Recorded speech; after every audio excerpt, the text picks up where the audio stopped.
Download aplikasi Tarbiyah Sunnah di handphone Anda. Tersedia di Google Play dan App Store. Bismillahirrahmanirrahim. Assalamualaikum warahmatullahi wabarakatuh. Alhamdulillahilladzi ba'atha fil ummiyina rasulan minhum yatlu alaihim ayatihi wa yuzakkihim wa yu'allimuhumul kitaba wal hikmah wa in kanu min qablu lafi dhalalin mubin. Wa asyhadu an la ilaha illallah al-malikul haqqul mubin. Wa asyhadu anna Muhammadan abduhu wa rasuluh sadiqul wa'dil amin.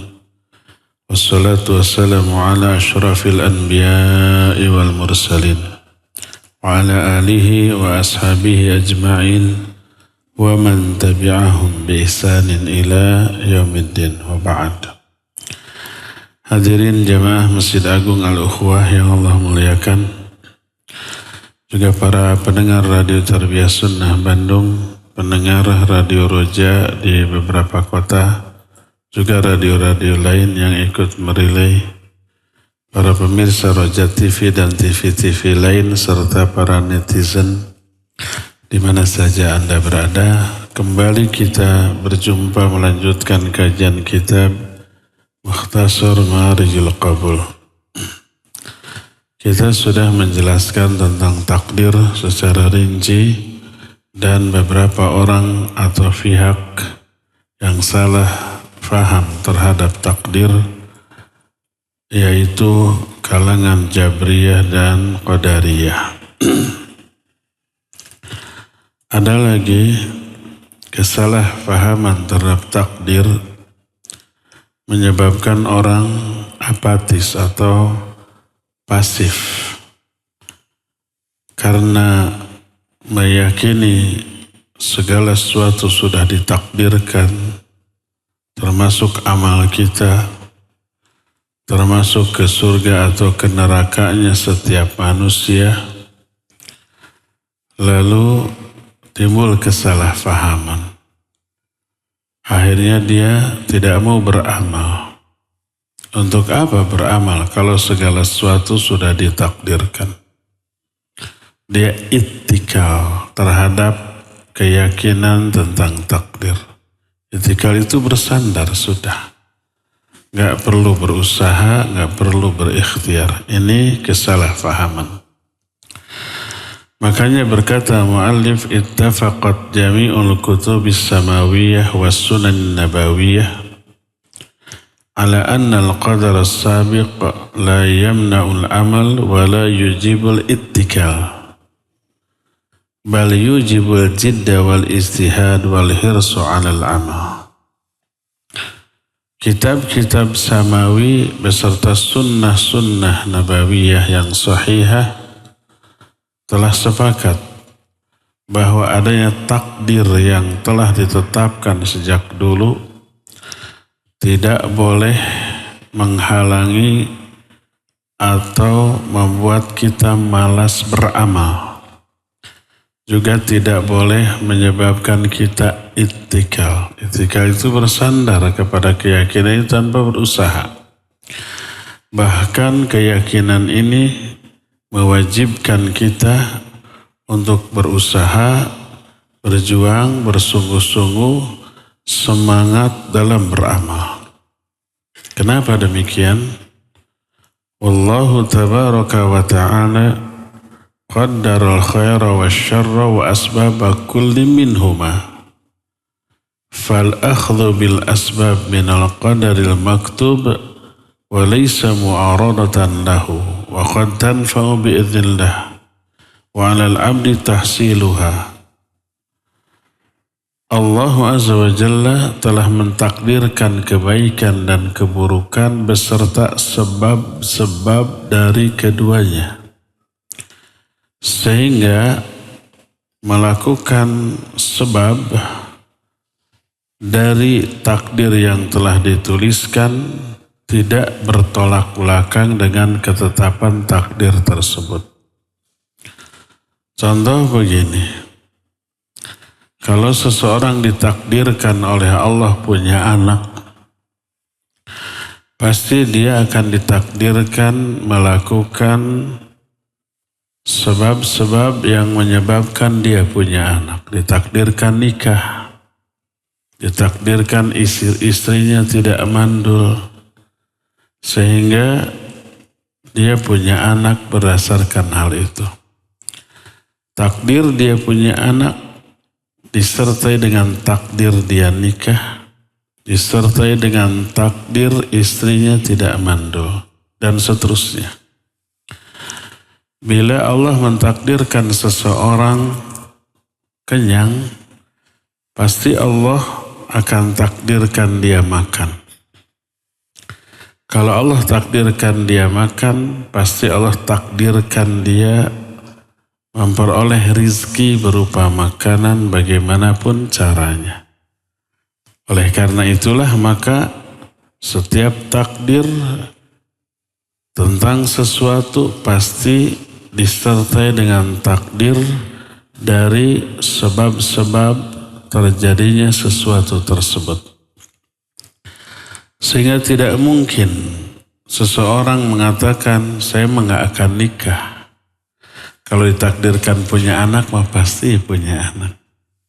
Ini nggak mungkin berkata begitu, nggak mungkin alias mustahil yang tidak nikah punya anak.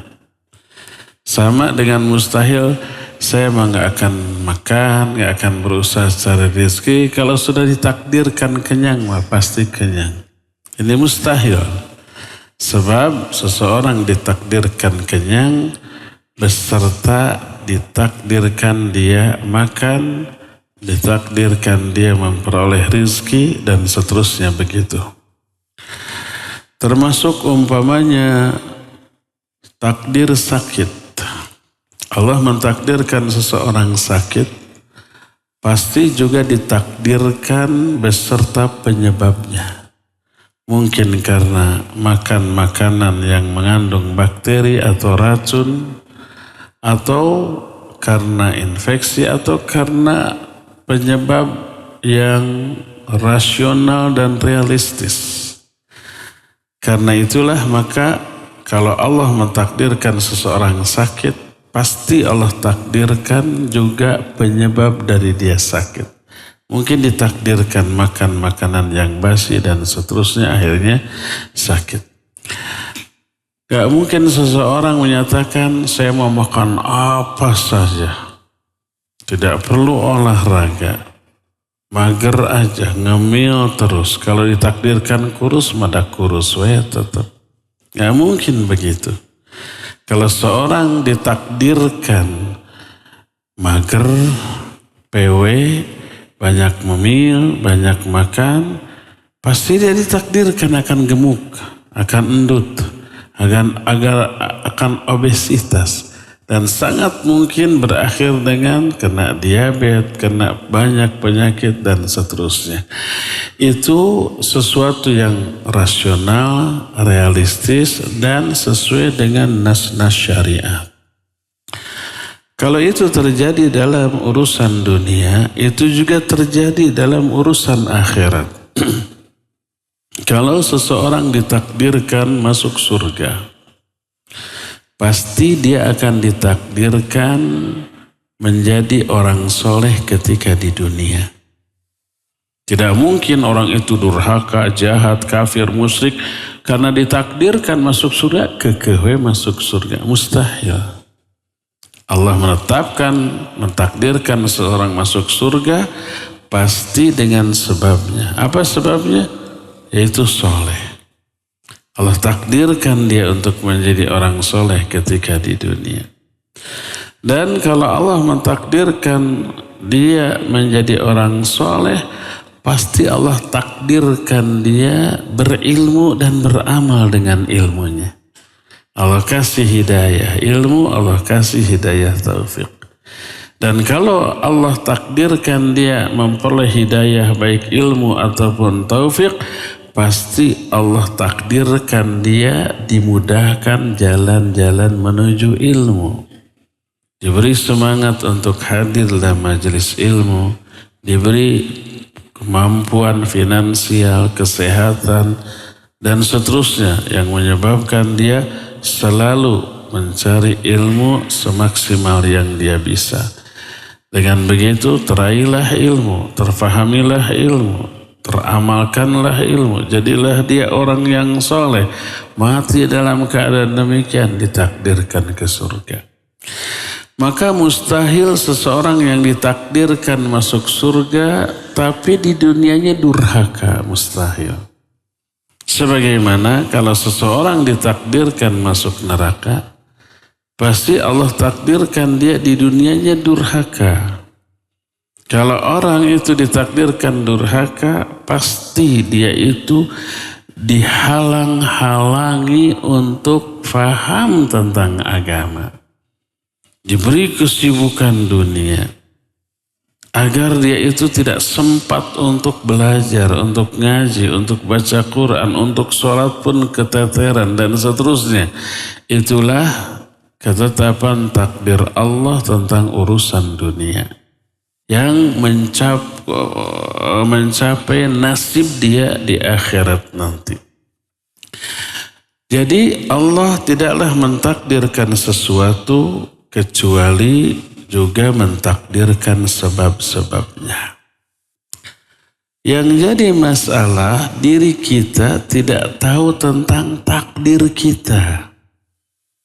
Apakah kita akan mati dalam keadaan husnul khatimah, ibadah dan amal soleh, atau wal'iyadzubillah sebaliknya? Apakah kita nanti akan ke surga atau ke neraka? Wal'iyadzubillah, kita tidak tahu.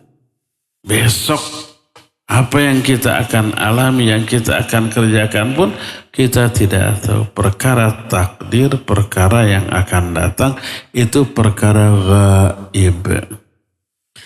Karena kita tidak tahu, maka tidak boleh keyakinan kita tentang takdir ini jadi fokus pikiran dan perhatian kita sehingga mengabaikan kita dari amal.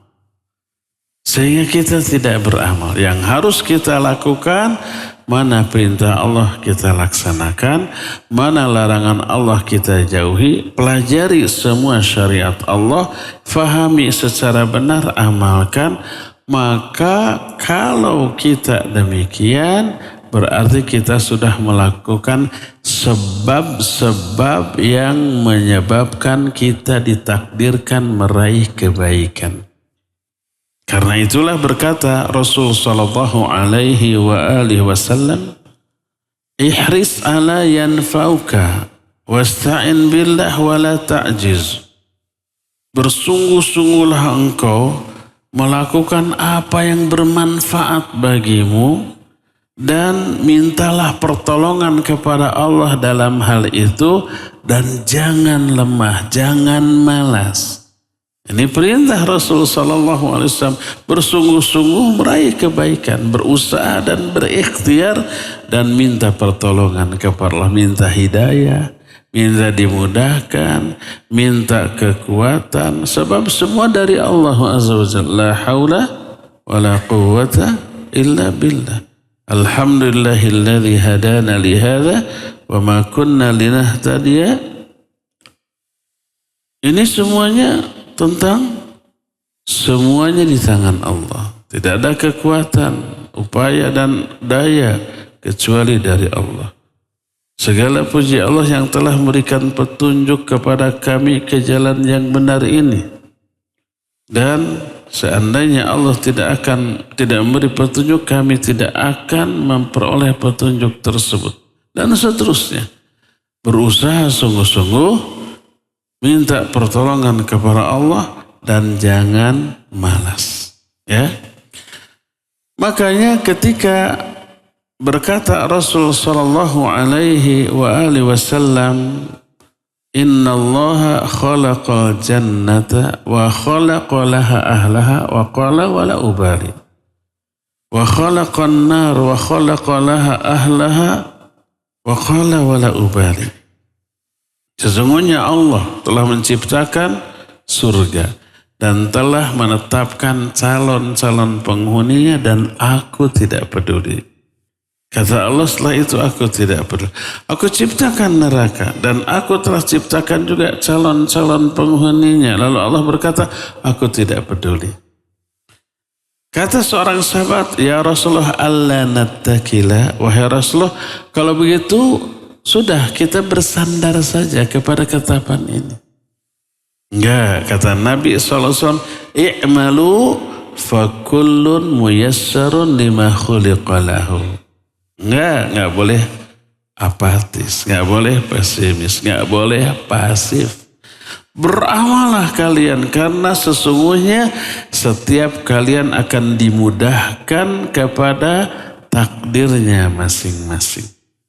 Oleh karena itu tugas kita bukan bersandar kepada takdir, tapi tugas kita berusaha, berjuang, bersungguh-sungguh, bersemangat untuk mengamalkan apa yang Allah perintahkan, menjauhi semua yang Allah larang, dan semua yang kita perjuangkan tersebut adalah sebab-sebab untuk meraih takdir yang baik. Kalau semua sudah ditakdirkan termasuk orang maksiat, apakah takdir Allah? Iya.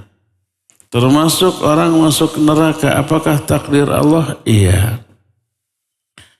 Kalau begitu orang yang maksiat tidak bersalah dong. Karena sudah Allah takdirkan, kan gitu logikanya ya. Kalau gitu orang yang masuk neraka nggak salah dong. Karena itu kehendak Allah atau takdir Allah. Begitukah? Itu logikanya kan. Maka wajib untuk kita yakini. Seluruh ketetapan Allah tidak zalim. Allah itu laisa bidzallami lil abid. Allah itu tidak pernah berbuat zalim kepada hamba. Haram Allah berbuat zalim. Allah mengharamkan dirinya sendiri untuk berbuat zalim. Dalam salah satu hadis qudsi Allah menyatakan, inni haramtu dzulma ala nafsi. Aku haramkan berbuat kezaliman atas diriku. Ini yang pertama.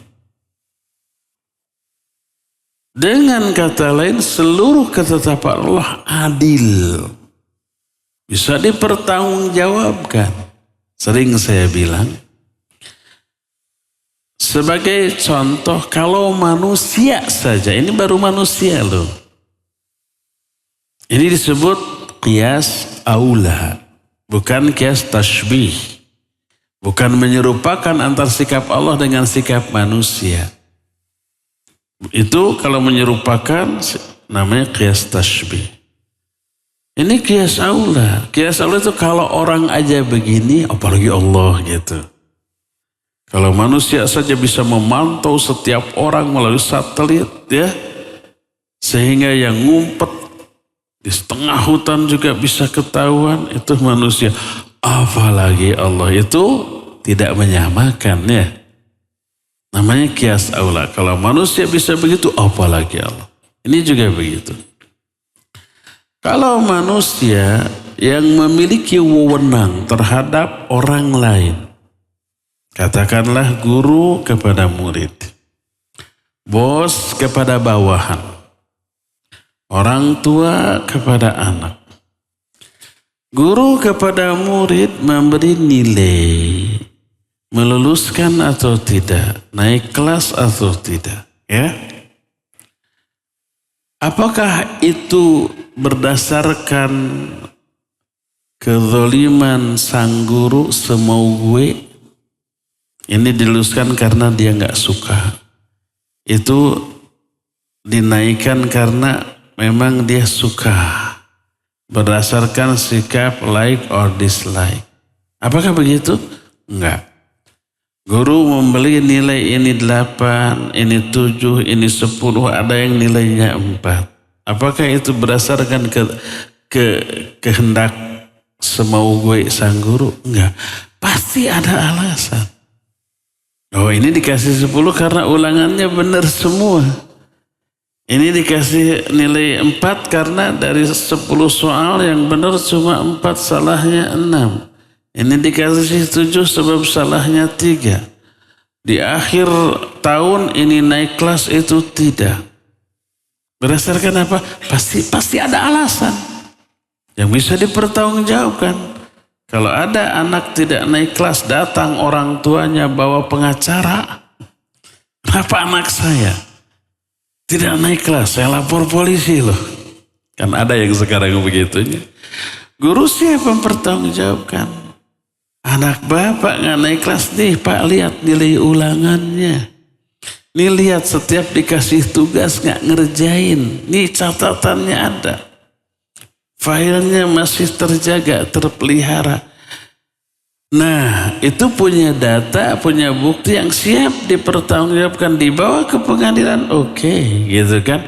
Itu guru.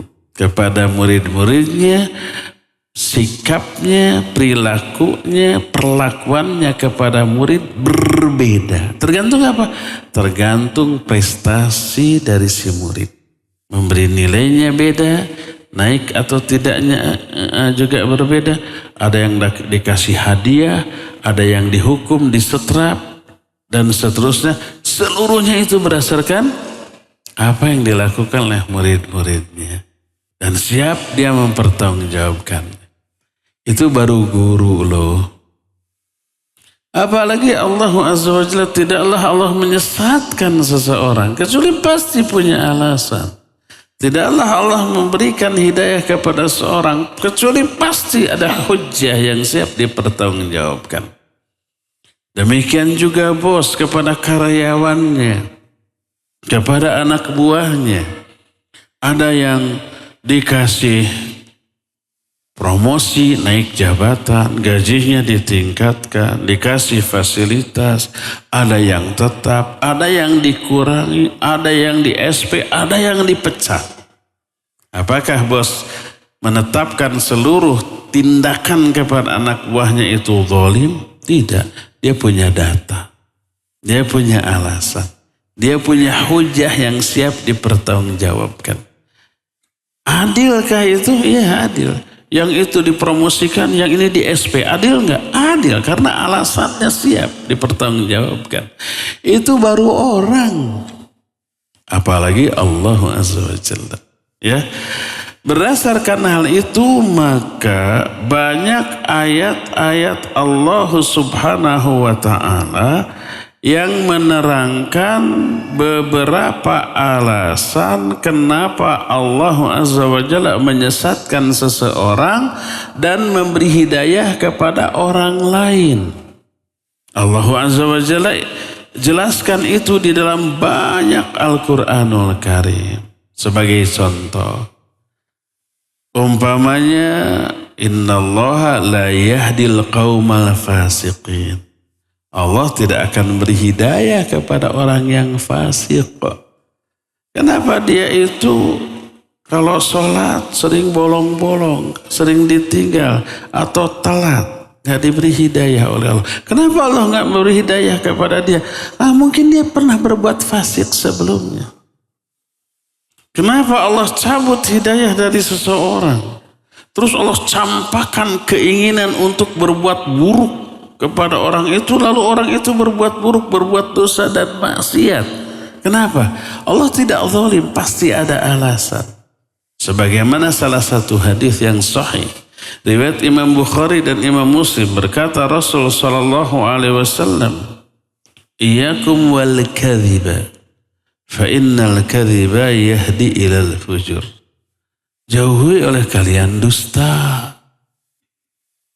Karena dusta itu yahdi, menyeret, menuntun seseorang kepada sikap fujur. Fujur ini ada dua bentuknya. Pertama, al-wuqu' fil ma'asi, terjerumus ke dalam maksiat. Tadinya dia tidak pernah berbuat kemaksiatan ini, selalu dia jauhi. Suatu saat kok berani melakukan maksiat itu. Kenapa? Penyebabnya dia berdusta. Karena dusta menyeret seseorang untuk berbuat maksiat. Begitu orang berdusta, Allah campakkan ke dalam hatinya keinginan untuk berbuat dosa dan maksiat. Akhirnya dia berbuat dosa dan maksiat. Dosa, maksiat, keinginan untuk berbuat buruk yang Allah berikan sebagai hukuman atas kedustaan dia. Ini makna fujur yang pertama. Makna fujur yang kedua, khuruj anil ta'ah, keluar dari ketaatan. Tadinya dia taat, tadinya tahajud tiap malam. Senin Kamis selalu apa? Saum sunnah, baca Al-Quran, odoj, one day, one juz, taat. Suatu saat dia berdusta. Karena dia berdusta, yang Allah larang, Allah cabut hidayah tersebut. Hidayah tahajudnya Allah cabut. Pas malamnya bangun, kok malas, berat untuk tahajud. Dikasih pikiran, tahajud kan sunnah. Tidak dilaksanakan juga, enggak dosa. Akhirnya tarik lagi selimut, bablas sampai subuh. Allah keluarkan dia dari ketaatan. Besoknya Senin atau Kamis, biasanya saum. Kok sekarang lapar ya, lemes ya. Kok sekarang enggak semangat, enggak mood untuk saum. Timbul pikiran, saum Senin Kamis kan sunnah, enggak dosa, enggak dilakukan juga. Akhirnya makan minum. Padahal biasa Senin Kamis dia selalu saum. Kenapa hari itu malas? Allah cabut hidayah. Allah keluarkan dia dari ketaatan. Khuruj anit ta'ah, itu fujur. Dan penyebabnya adalah apa? Berdusta. Begitulah seterusnya. Setiap dosa dan maksiat yang dilakukan oleh seseorang mengakibatkan dua. Pertama, tercabutnya hidayah yang sudah ada. Yang kedua, dicampakkannya keinginan untuk berdosa dan bermaksiat setelah itu. Itu hukuman dari Allah Subhanahu wa ta'ala atas kesalahan yang dia lakukan sebelumnya. Begitulah. Tidaklah Allah takdirkan seseorang berdosa dan maksiat kecuali orang itu dihukum seperti itu karena kesalahan yang dilakukan sebelumnya. Termasuk salah satu jenis fujur atau bentuk fujur karena dosa atau karena dusta atau karena maksiat lain, dicabut hidayah nikmatnya ibadah, nikmatnya sholat, nikmatnya zikir, nikmatnya baca Al-Quran, nikmatnya berdoa, hambar. Tak ada penghayatan di dalam melakukan semua itu. Biasa ketika sholat enak, nikmat, hanyut dalam bacaan Al-Quran dan doa zikir yang dibaca. Ada penghayatan. Suatu saat kenapa ini hambar? Ingatnya ke urusan dunia malu. Allah cabut hidayah kekhusyuan sebagai hukuman atas dosa yang dilakukan sebelumnya. Lihat bagaimana Allah Azza wa Jalla menghukum orang yang melakukan dosa dan kesalahan dengan hukuman yang tidak terasa sebagai hukuman oleh orang yang mengalaminya. Sebaliknya, Allah Azza wa Jalla baik dalam ayat ataupun hadis yang banyak telah menerangkan siapa yang melakukan ibadah atau amal soleh, Allah beri reward. Apa rewardnya? Banyak. Salah satunya Allah kasih hidayah untuk melakukan ibadah atau amal soleh yang lainnya setelah itu. Kedua, Allah cabut tuh keinginan-keinginan untuk berbuat dosa, maksiat dan penyimpangan lainnya. Nggak ada aja keinginan untuk itu. Yang ada ingin ibadah, ingin amal soleh. Kenapa keinginan itu muncul? Allah yang kasih. Wa ma tasha'una illa ayyasha Allahu Rabbul Alamin. Kalian tidak bisa punya kehendak, keinginan. Kecuali Allah yang kasih keinginan itu. Allah yang memberikan keinginan itu. Baik keinginan baik ataupun keinginan buruk. Tadi keinginan buruk Allah berikan kepada seorang hukuman atas dosa dia sebelumnya. Keinginan berbuat baik, reward, hadiah atau balasan bagi amal soleh yang dia lakukan sebelumnya. Jadi dikasih reward berupa tercabutnya keinginan untuk bermaksiat. Diberikan hidayah untuk semangat dalam melakukan ibadah dan amal soleh. Plus diberikan kenikmatan, kelezatan ketika melakukan ibadah itu. Ayat hadis tentang hal ini banyak. Salah satu contohnya adalah ayat yang sering dikemukakan oleh para khatib penceramah di awal khutbahnya. Dalam surah Al-Ahzab Allah menyatakan, Ya ayyuhalladzina amanu taqullah wa qulu qawlan sadida yuslih lakum a'malakum wa yaghfir lakum dhunubakum. Coba lihat. Hei orang-orang yang beriman, bertakwalah kalian kepada Allah. Dan ucapkan oleh kalian ucapan yang baik. Dua perintah Allah. Bertakwa, berkata yang baik. Berkata yang baik itu baca Quran, zikir, berdoa, belajar, mengajarkan ilmu, amar ma'ruf, nahi mungkar, memberi nasihat. Itu qaulan sadida. Apa akibatnya? Yuslih lakum a'malakum. Allah akan solehkan amal-amal kamu. Apa maknanya? Kata Imam Ibnu Katsir rahimahullah, ketika menafsirkan ayat ini, ay yuwaffiqkum lil a'malis sholihah. Allah kasih taufik kalian. Allah kasih hidayah kepada kalian untuk beramal soleh. Karena berkata yang baik, Allah kasih hidayah untuk beramal soleh. Seseorang membaca Al-Quran itu ucapannya yang baik. Seusai membaca Al-Quran, Allah kasih hidayah untuk melakukan amal soleh berikutnya. Beres baca Quran, terdorong untuk berdoa. Beres berdoa, terdorong untuk infak dan sedekah. Dia ambil dompetnya, dia masukkan canceling. Atau enggak di masjid, di rumah membaca Quran dan doanya, bisa transfer sekarang mudah ya, dimanapun.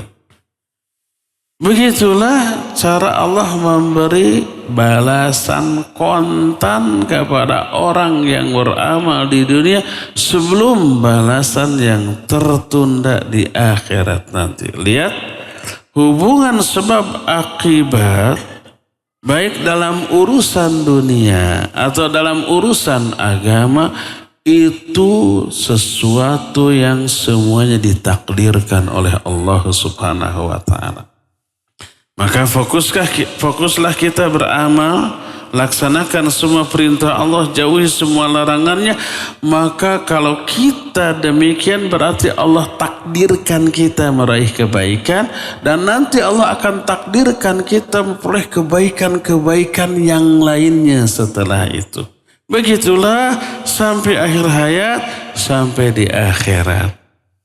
Takdir seseorang yang diberi nikmat kubur oleh Allah Azza wa Jalla sebagai akibat dari takdir Allah terhadap orang itu kepada iman dan amal soleh yang dia lakukan di dunia. Dan ini pun menjadi penyebab Allah takdirkan dia selamat dalam hisab di akhirat. Allah takdirkan dia masuk dalam surga dan selamat dari api neraka. Begitulah seterusnya, satu kasus, satu takdir berkaitan dengan takdir-takdir berikutnya, dan itu semua sudah Allah Azza wa Jalla tetapkan berdasarkan sifat adilnya Allah, jauh dari sikap zalim kepada hamba-hambanya, dan ini sesuatu yang wajib untuk kita yakini. Oleh karena itulah, keimanan kita kepada takdir tidak boleh membuat kita malas berleha-leha dari amalan. Bahkan sebaliknya, kita harus bersungguh-sungguh untuk melakukan amalan yang Allah perintahkan, bersungguh-sungguh untuk menjauhi semua amalan yang Allah haramkan bagi kita. Ada beberapa ucapan dan i'tikad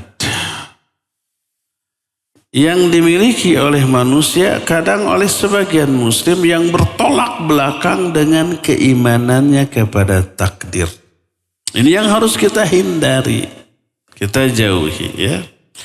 Apa sajakah itu? Pertama, al-kalamu 'alan naum, yaitu percaya, meyakini ilmu perbintangan, horoskop, ramalan bintang, feng shui, dan yang sejenisnya. Yaitu minal i'tiqad fin nujum. Keyakinan tentang adanya pengaruh bintang-bintang terhadap peristiwa-peristiwa yang ada di muka bumi. Bukan hanya peristiwa alam, seperti tiupan angin, seperti hujan, seperti banjir, seperti bencana alam. Bahkan juga mempengaruhi nasib orang. Apakah orang itu dari segi ekonomi akan ada peningkatan atau penurunan? Dari segi asmara. Kan kalau ramalan bintang suka gitu ya, minggu ini asmara menghangat. Nah, rizki sedikit agak seret. Seperti begitu kan? Sepekan sekali biasanya ya. Tidaklah itu disebut horoskop atau ilmu ramalan bintang kecuali dikait-kaitkan dengan posisi bintang di angkasa. Bahkan termasuk juga berpengaruh kepada harga-harga barang, naik turunnya harga, murah atau mahalnya sebuah harga. Dan ini pernah terjadi, bukan pernah, bahkan sudah lama terjadi jauh sebelum datangnya Islam. Setelah Islam datang kemudian dibantah oleh Al-Quran dan Sunnah yang sahihah. Jadi kalau ada terjadi sesuatu pasti dihubungkan dengan posisi bintang. Mereka menyatakan hadza binawi kadza wa kadza. Ini karena memang posisi bintang begini dan begitu, makanya begini yang terjadi di muka bumi. Allah Azza wa Jalla menurunkan banyak ayat yang membantah tentang hal itu. Di antaranya Al-Quran surah Ar-Rum mulai 48 sampai 50 menyatakan, Allahul ladzi yursilu riyah fatuthiru sahaba fayabsutuhu fis sama kaifa yasha wa yaj'aluhu kisafan fataral wadqa yakhruju min khilalihi fa idza asaba bihi man yasha'u min ibadihi idza hum yastabshirun wa in kanu min qablu ay yunazzala 'alaihi min qablihi lamublisin fanzur ila athari rahmatillah kaifa yuhyil arda ba'da mautiha inna dzalika la muhyil mauta wa huwa ala kulli syai'in qadir.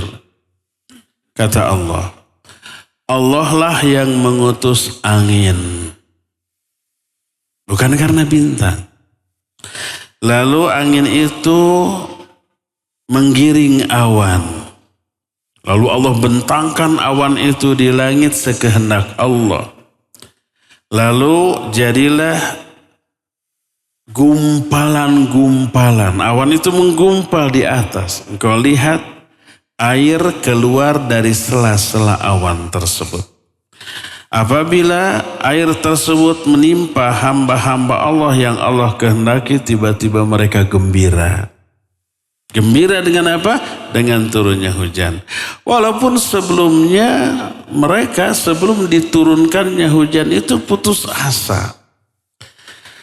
Perhatikan bagaimana jejak-jejak pengaruh atau bekas-bekas rahmat Allah. Bagaimana Allah menghidupkan bumi yang tadinya mati, maka seperti itulah Allah menghidupkan orang-orang yang mati dan Allah Maha Kuasa atas segala sesuatu. Jadi setiap kali Allah menggambarkan bumi yang gersang yang mati, nggak ada kehidupan, nggak ada pepohonan, rumput-rumputan, pokoknya gersang. Otomatis binatang juga nggak ada yang hidup di sana, karena binatang kan makanannya tumbuh-tumbuhan tidak ada, binatang pasti mungkin mati, mungkin pindah ke tempat lain. Setelah itu Allah turunkan hujan. Apa yang terjadi? Tanah yang tadinya kering gersang menjadi subur gembur. Apa yang terjadi? Muncul rumput-rumputan, tumbuh-tumbuhan, cendawan. Setelah muncul tumbuh-tumbuhan, datang jangkrik, cacing, segala macam kan? Hidup lagi lah tanah yang sudah mati. Nah, wa kadzalikan nusyur, hari kebangkitan juga seperti itu. Nanti orang di padang mahsyar itu tinggal tulang ekornya saja yang terkubur. Tulang bagian jenis lainnya sudah hancur. Hanya satu tulang yang masih utuh, itu apa? Tulang ekor. Allah akan turunkan hujan. Menimpa menyirami benih manusia yang berupa tulang ekor. Taubahnya benih biji tumbuhan di dunia yang ditanam di tanah lalu disiram air. Tumbuh kan? Dari satu biji nanti kelak akan berubah menjadi pohon yang sangat besar, puluhan meter gitu kan. Ilmiah apa enggak? Ilmiah, kita pernah belajar ilmu biologi di sekolah. Biji benih itu kita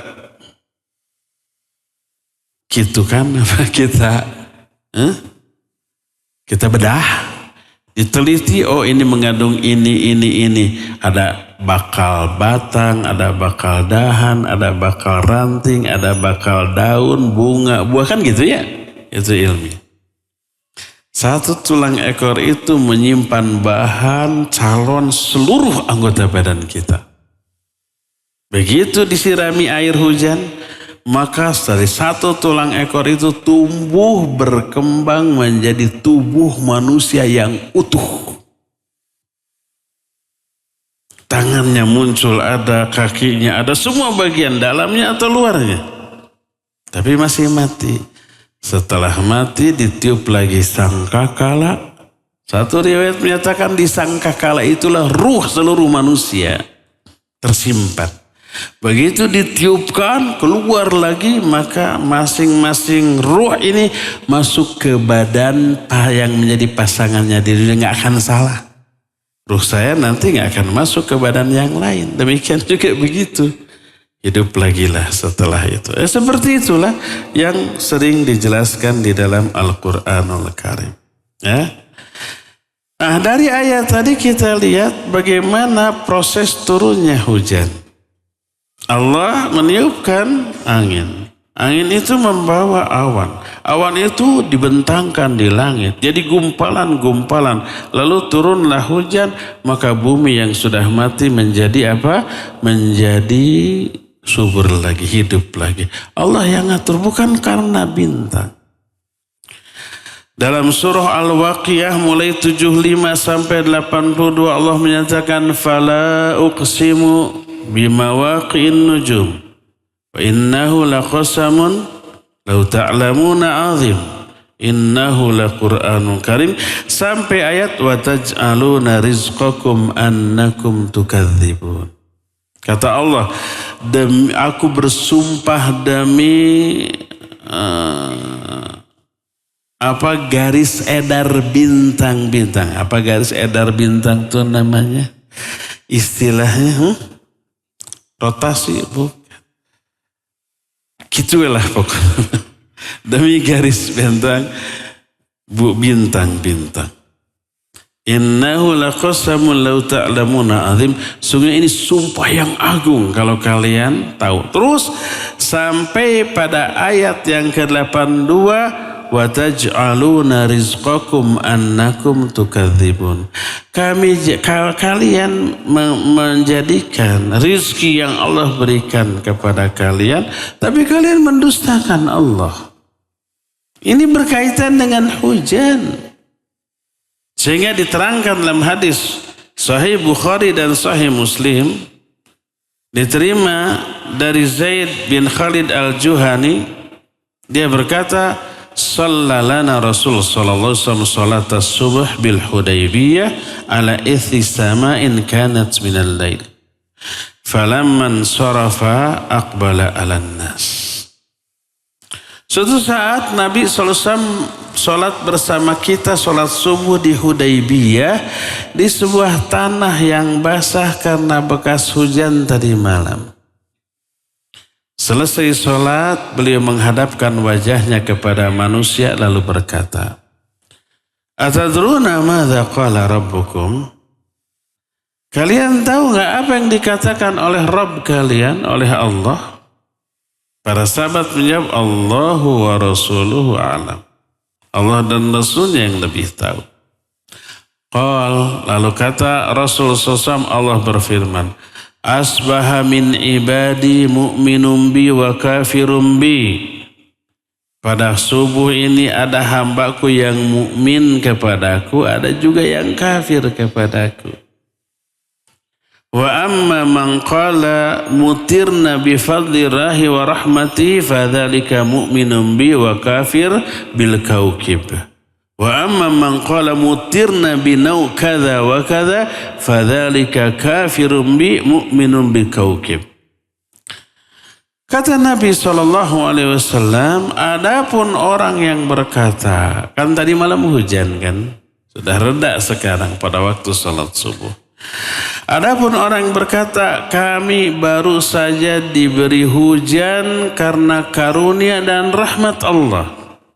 Dia meyakini hujan ini Allah yang ngatur. Karena Al-Quran bertebaran. Ayat menjelaskan tentang hal itu. Orang itu beriman kepadaku, kufur kepada bintang. Adapun orang yang berkata, kita sudah diberi hujan karena bintang anu dan bintang anu, orang itu kafir kepadaku dan beriman kepada bintang. Imam Bukhari dalam kitab Sahih Bukhari mentabwib, memberikan judul bab di dalam membahas hadis ini dengan judul Allah berfirman wa taj'aluna rizqakum annakum tukadzibun. Kalian memperoleh rizki dari Allah tapi kalian mendustakan Allah. Maknanya diberi rizki berupa hujan, tapi menisbatkan hujan itu kepada bintang, bukan kepada Allah, kufur kepada Allah. Imannya kepada bintang, keyakinannya menyimpang. Dalam hadis riwayat Imam Muslim dari Ibnu Abbas radhiyallahu anhuma, dia berkata, mutiran nas ala ahdin Nabi sallallahu alaihi wasallam faqala an-nabiy alaihi salatu wasallam asbaha minan nas syakirun minhum wa kafir. Suatu saat manusia dikasih hujan di zaman Rasul sallallahu alaihi wasallam. Lalu Nabi alaihi salatu wasallam bersabda, pada pagi ini ada manusia yang bersyukur, ada juga yang kufur. Qalu, mereka berkata, hadhi rahmatullah. Ini hujanlah rahmat dari Allah. Orang ini bersyukur. Ada lagi yang berkata, laqad sadaqa'nau kadza wa kadza. Sungguh telah benar bintang ini, bintang itu. Karena bintang ini menyebabkan hujan turun. Berkaitan dengan itu turunlah ayat yang terdapat dalam surah Al-Waqi'ah mulai ayat 76 sampai 82. Fala uqsimu bimawaqi'in nujum. Aku bersumpah dengan garis edar bintang-bintang. Wa innahu laqasamun law ta'lamuna 'azim. Sesungguhnya ini adalah sumpah yang sangat agung apabila kalian mengetahui. Jadi adanya i'tikad bahwa kejadian yang ada di muka bumi, baik yang terjadi di alam ini berupa bencana alam, berupa hujan, berupa tiupan angin, berupa ada badai El Nino, Nani dan Nano-Nano.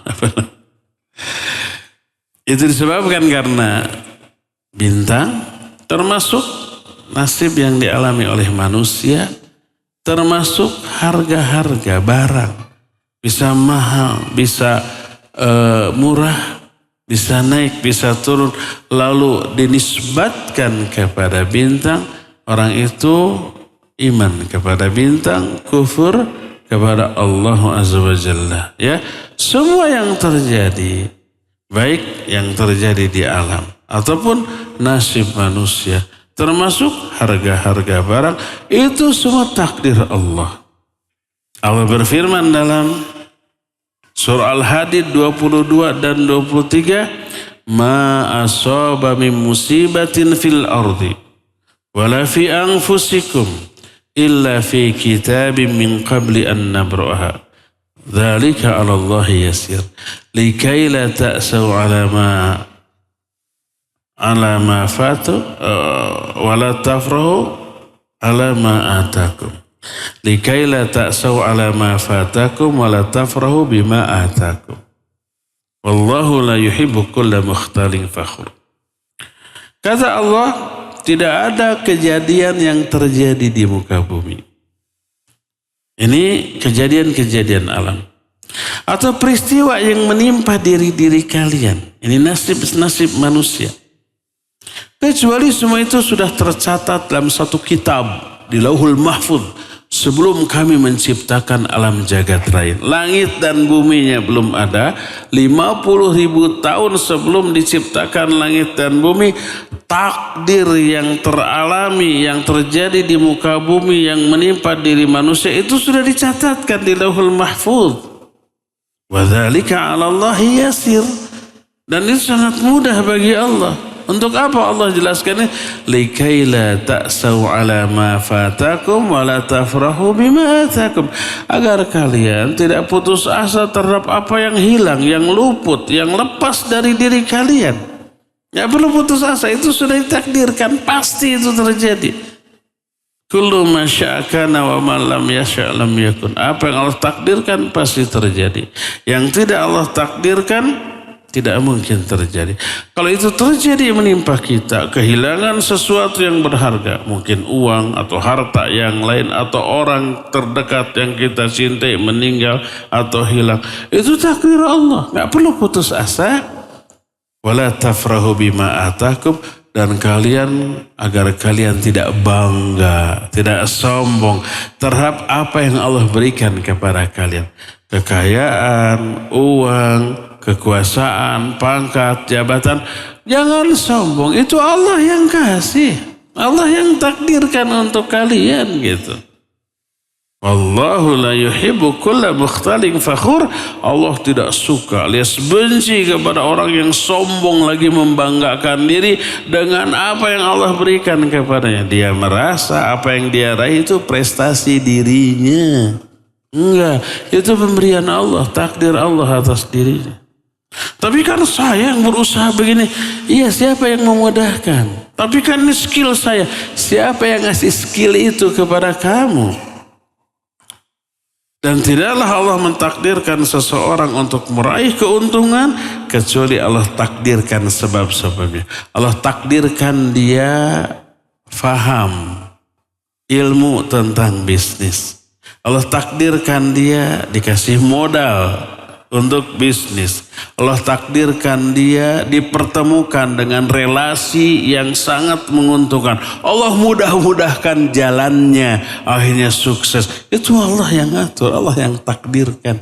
Bukan murni prestasi dia. Maka jangan bangga terhadap apa yang kita miliki. Gak perlu putus asa terhadap apa yang luput dari diri kita. Semua telah Allah tuliskan sebagai takdir yang pasti terjadi dan teralami dalam kehidupan kita, ya. Inilah penjelasan kita di sore hari ini, cukup sampai di sini dan kita masih punya sisa waktu untuk bertanya jawab. Seperti biasa khusus untuk hari Jumat, pertanyaan khusus bagi para pendengar dan pemirsa Radio dan Roja TV kepada Al-Akh Ari di studio Radio Roja Cilengsi. Dipersilakan untuk memandu tanya jawab dengan pendengar dan pemirsa. Wa sallallahu ala nabiyina Muhammadin wa ala alihi wa ashabihi wasallam. Silakan Ari. Kami akan membacakan dari pesan singkat. Assalamualaikum Ustaz. Ayah saya, nama saya Bapak Purba, tinggal di Bogor. Izin bertanya. Ayah saya sakit karena kecelakaan yang menyebabkan lumpuh. Apakah itu juga bagian dari takdir, Pak Ustadz? Yang kedua, ayah ingin menjalani taubat nasuha sedangkan kondisinya lumpuh. Untuk membersihkan badan pun hanya dilap oleh mamah saya. Ingin membaca wirid takut kondisi tidak bersih. Mohon pencerahannya Ustadz untuk bisa mengerjakan amal ibadah dengan kondisi yang seperti itu. Silakan Ustadz. Barakallahu fiik. Bapak dari Bogor yang semoga orang tua yang sedang sakit segera diberikan kesembuhan oleh Allah Azza wa Jalla.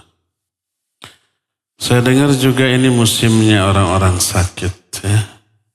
Semoga siapapun yang sedang sakit dimanapun, apapun bentuk sakitnya dan apapun penyebab sakitnya, semoga Allah Azza wa Jalla segera memberikan kesembuhan, menghilangkan sakitnya, memulihkan kondisinya, diberikan kesabaran atas mereka, digugurkan dosa-dosanya, dilimpahkan pahala atas kesabarannya.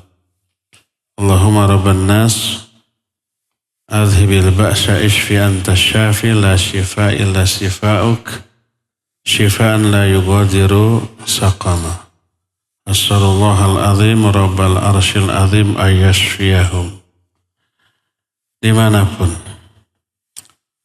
termasuk cucu saya sekarang masuk UGD, semoga Allah sembuhkan, semoga Allah pulihkan lagi kesehatan. Ya, pertama bersabarlah atas musibah ini dan tetaplah berdoa. Apakah ini takdir? Ya pasti takdir karena ini sudah terjadi.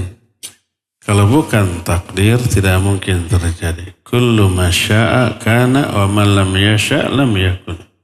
Apa saja yang Allah takdirkan, Allah kehendaki pasti terjadi, dan apa yang tidak Allah kehendaki tidak mungkin terjadi. Karena ini sudah terjadi, ya itu takdir Allah. Dan itu sudah tertulis. 50.000 tahun sebelum Allah menciptakan langit dan bumi di Lauhul Mahfuz, sebagaimana ayat ke-22 dari surah Al-Hadid yang tadi dibacakan. Ya. Kedua, bagaimana dengan ibadahnya? Bapak dari penanya tadi menyatakan beliau lumpuh, nggak bisa bergerak, tapi kesadarannya masih utuh. Maka tetap terkena dengan kewajiban ibadah sholat semampunya. Kalau tidak mampu sambil berdiri, duduklah. Kalau nggak mampu sambil duduk, sambil berbaringlah. Bagaimana wudhunya? Kalau bisa diwudhukan, wudhukan. Kalau tidak memungkinkan diwudhukan, nggak boleh kena air, nggak boleh kena debu, tetaplah sholat seadanya. Wudhu atau suci dari hadas dan najis adalah syarat sahnya sholat. Syaratnya ini wajib dipenuhi kalau mampu. Kalau tidak mampu dipenuhi, gugur kewajiban memenuhi syarat tersebut tanpa menggugurkan kewajiban sholatnya. Sama dengan menghadap kiblat, itu syarat sahnya sholat. Orang tidak sah sholatnya kalau tidak menghadap kiblat padahal mampu. Tapi kalau nggak mampu, umpama sholat di kendaraan yang tidak memungkinkan dia untuk turun, sholatnya tidak menghadap kiblat, maka nggak apa-apa. Gugur kewajiban menghadap kiblat tanpa menggugurkan kewajiban sholatnya. Sholatlah walaupun tidak menghadap kiblat. Termasuk suci dari hadas dan najis adalah syaratnya, sahnya sholat. Bila orang sholat dengan ada najis dan hadas, dan dia mampu menghilangkannya, bisa wudhu, bisa mandi, maka enggak sah sholatnya. Tapi kalau tidak mampu karena sakit tadi, maka gugur kewajiban memenuhi syarat suci tanpa menggugurkan kewajiban sholatnya. Sholatlah walaupun ada najis. Sholatlah walaupun tidak bisa bersuci. Kebanyakan orang salah faham karena ketidaktahuan. Umpamanya orang di rumah sakit, BAB, BAK di sana. Pas datang waktu sholat, wah nggak bisa wudhu karena nggak boleh kena air. Nggak bisa tayamum karena nggak boleh ada debu, itu harus steril gitu kan. Nggak bisa tayamum gitu. Akhirnya percuma sholat juga nggak akan sah. Akhirnya tidak sholat selama dirawat sampai mati dalam keadaan tidak sholat. Ini musibah besar. karena kesalahpahaman. Maka tetaplah sholat walaupun ada najis. Tetaplah sholat walaupun tidak suci, walaupun tidak bisa wudhu, tidak bisa mandi, tidak bisa tayamum karena kondisi, karena ketidakmampuan. Gugur kewajiban memenuhi syarat suci tanpa menggugurkan kewajiban sholat. Tetaplah sholat ya. Walaupun dengan kondisi ala kadarnya, dan sholatnya kalau tidak mampu menghadap kiblat karena kondisi, menghadap kemana saja.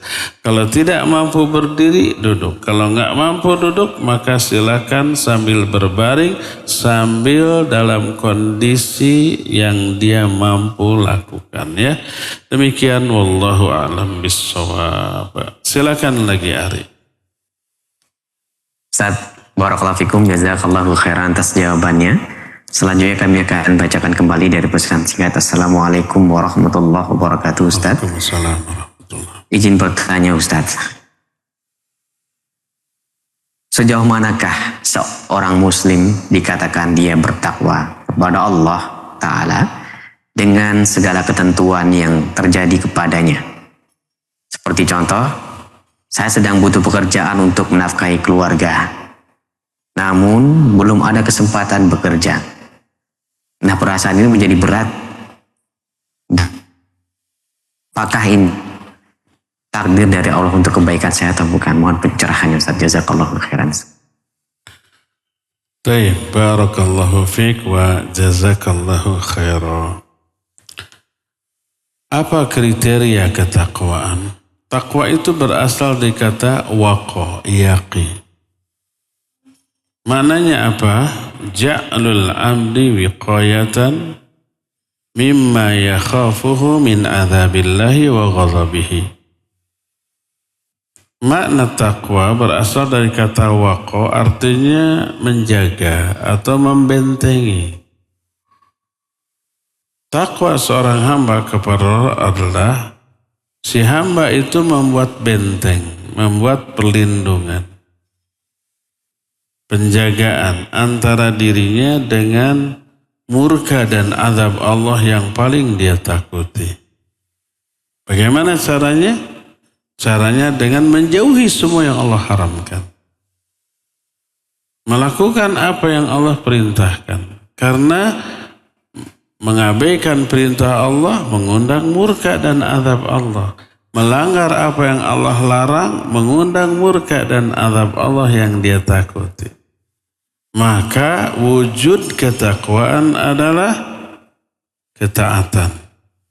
Bukti nyata ketakwaan adalah melaksanakan semua perintah, menjauhi semua larangan. Makanya banyak ulama mendefinisikan takwa dengan definisi imtithalu awamiri wajtinabi nawahi. Melaksanakan semua perintah, menjauhi semua larangannya. Siapa orang yang semua perintah Allah dilaksanakan, semua larangannya dijauhi dengan tulus, maka orang itu bertakwa. Kadar ketakwaannya tergantung kepada seberapa besar kadar ketaatan dia kepada Allah. Makin taat, makin tinggi kadar ketakwaannya. Allah menjanjikan banyak hal kepada orang bertakwa. Di antaranya selalu diberi solusi dari setiap kesulitan.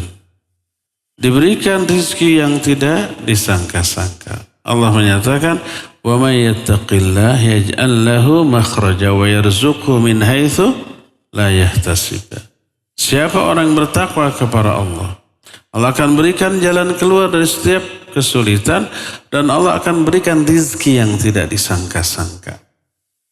Siapa yang bertakwa, Allah permudah semua urusannya. "Wa may yattaqillah yaj'al lahu min amrihi yusra." Orang yang bertakwa akan Allah permudah seluruh urusan. Jadi itulah faedah dari ketakwaan. Ya. Nah sekarang kasus yang teralami oleh si penanya. Dia tidak memiliki pekerjaan, padahal punya anak dan istri. Cari kerjaan ke sana ke sini susah, tidak dapat. Ya. Padahal tidak ada tanggung jawab. Padahal Allah telah berjanji yang bertakwa diberi rezeki yang tidak disangka-sangka. Nah, coba introspeksi diri. Selain ya berupaya melaksanakan semua perintah Allah dan menjauhi semua larangan, adakah penghalang turunnya rizki kepada dia? Mungkin menurut ukuran kita telah takwa. Menurut kriteria kita. Ternyata menurut kriteria Allah dan Rasulnya belum. Salah satu di antara penghalang rizki adalah dosa dan maksiat. Di antara penghalang rizki adalah kemalasan. Di antara penghalang rizki adalah suudzon dia, kurang yakinnya dia kepada janji Allah Azza wa Jalla, tidak sabarnya dia terhadap ujian dan musibah dari Allah Azza wa Jalla. Ya, maka yang harus kita lakukan pertama tetap ikhtiar secara hissi. Artinya mencari pekerjaan, mencari rezeki dengan cara apapun yang halal, jangan ada gengsi, ya, jangan ada malu. Selama itu halal lakukan. Walaupun dagang bala-bala gorengan di pinggir jalan nggak masalah, ya. Itu pertama. Kedua, jangan lupa berdoa kepada Allah Azza wa Jalla agar Allah melancarkan rezekinya. Yang ketiga, tadi tingkatkan ketakwaan. Laksanakan semua perintah Allah, tinggalkan semua larangan-larangannya, dan itu merupakan penyebab pokok dan utama Allah membuka pintu rizki yang tidak disangka-sangka kepada dia. Walau anna ahlal qura amanu wattaqau lafatahna alaihim barakatim minas sama'i wal ardh. Seandainya penduduk suatu negeri beriman kepada Allah dan Rasulnya dan hari akhir, beriman dan bertakwa, kami bukakan pintu-pintu barokah dari langit dan bumi. Dan yang dimaksud min ghairi ayyahtasib, tanpa diduga, tanpa disangka-sangka, baik jumlahnya, momennya, waktunya, penyebabnya. Oleh kita nggak kebayang gimana cara dapat uang yang kita butuhkan. Tidak terfikirkan, tidak terbayangkan, tiba-tiba tanpa diduga datang dari arah yang tidak disangka-sangka, momennya, waktunya, jumlahnya, dan seterusnya. Kekuasaan Allah lah yang akan mengatur semua itu. Tetaplah sabar, tetaplah ikhtiar, tetaplah tawakal, tetaplah berdoa, dan tetaplah bersabar di atas ujian yang Allah berikan kepada kita selama ini. Kalau semua ujian sudah kita sikapi secara sabar, tinggal tunggu datangnya pertolongan Allah yang pasti, karena Allah tidak pernah memungkiri janjinya. Wallahu a'lam. Silakan yang terakhir Ari ya. Barakallahu fikum. Pertanyaan terakhir dari saudari Sofia di Sukabumi yang bertanya, izin Ustadz, saya merupakan mahasiswi keperawatan. Saya memakai kerudung syar'i dan bercadar. Saya paham betul bahwa penampilan saya ini bertolak belakang dengan pekerjaan sebagai perawat. Namun saya berkeyakinan bahwa apabila suatu saat Allah takdirkan saya untuk tidak bekerja sebagai perawat, Allah akan memberikan pekerjaan lain. Apakah saya salah dengan keyakinan seperti ini Ustaz? Karena saya berkuliah di keperawatan merupakan takdir Allah Subhanahu wa ta'ala. Silakan Ustaz nasihatnya.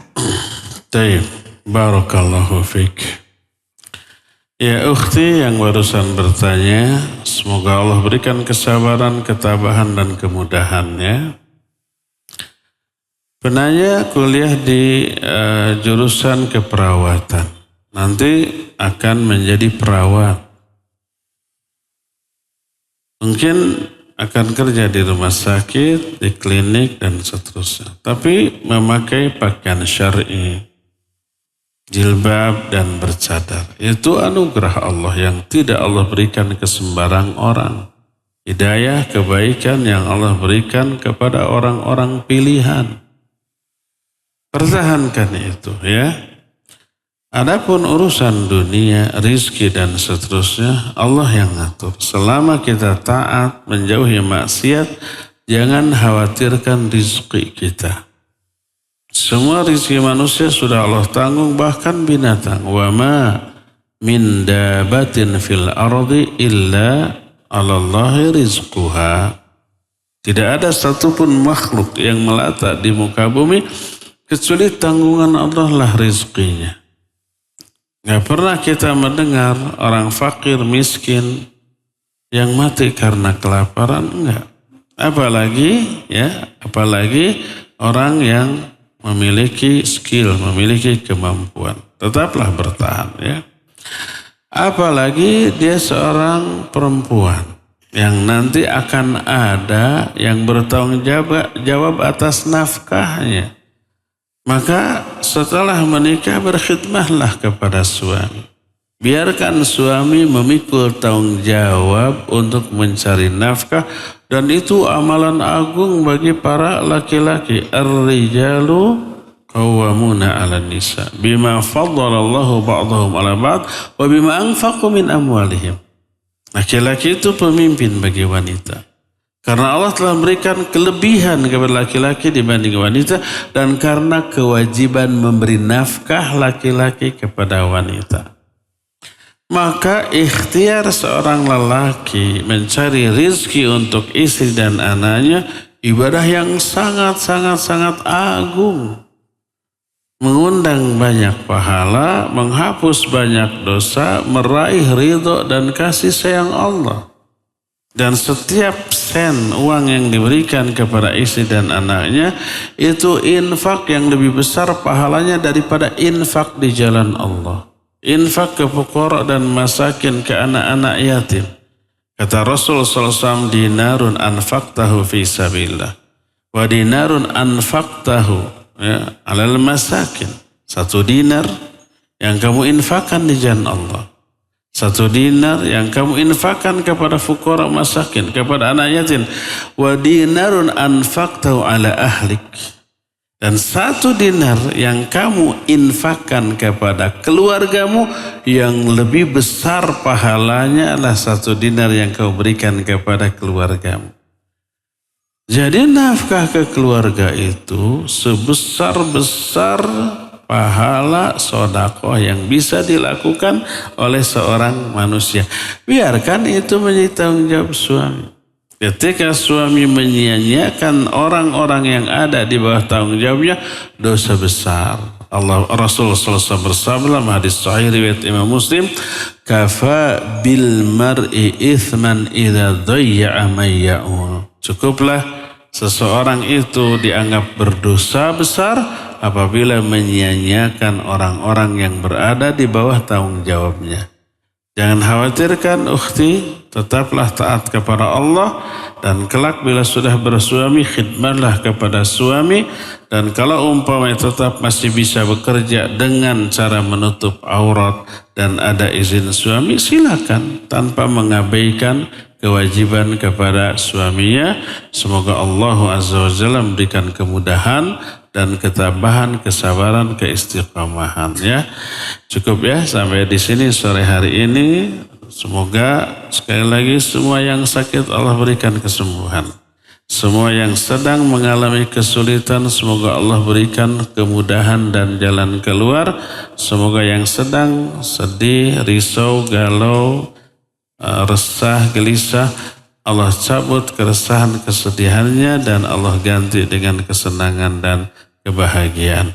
Semoga pertemuan kita sekarang menjadi wasilah penyebab dari berkumpul dan bertemunya kita di surga Allah kelak di akhirat.